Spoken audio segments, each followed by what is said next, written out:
வணக்கம் மக்களே. என் பின்னாடி இருக்கிறது கொடைக்கானலோ ஊட்டியோ இல்லை, மழைக்காலம் பனிக்காலம். அதனால் இந்த குளிர்காலத்தில் மிஸ்ட் வருதுன்னு சொல்லி நினச்சிக்கிறாங்க.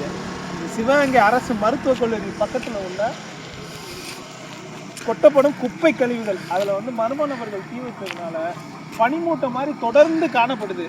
இதனால் பல முறை பல்வேறு கட்சியினர் சொல்லியும் எந்த ஒரு நடவடிக்கை எடுக்காமல் இன்றைக்கி நோயாளிகள் ரொம்ப அவதிப்பட்டு வர்றாங்க. அது மட்டும் இல்லாமல் இது வாகன ஓட்டிகளுக்கு ரொம்ப அச்சுறுத்தலாக இருக்குது. இப்போ பார்த்தீங்கன்னா நல்லா உங்களுக்கு தெரியும், கருப்பாக பனிமூட்டை மாதிரி சூழ்ந்து போயிட்டே இருக்குது. இதுக்கு எப்போ விடிவு காலம் வரும்னே தெரியாது. பல்வேறு அரசியல்வாதிகள் இருக்காங்க, முக்கிய தலைவர்கள் இருக்காங்க, ஆனால் இதுக்கு தீர்வு காணப்படவே இல்லை. குப்பைகள் கொட்டுவதும், அதை தீ வைக்கணும், பிளாஸ்டிக் கழிவு, மருத்துவ கழிவு, ஏகப்பட்ட கழிவுகள் உள்ளே கொட்டப்பட்டிருக்கு.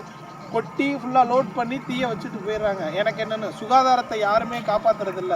இது மக்களுக்கு எவ்வளோ பெரிய நோயை ஏற்படுத்தணும் அவங்க தான் உணரணும். தயவு செய்து இந்த மாதிரி தீ வைக்கிறத தவிர்க்கணும். நன்றி.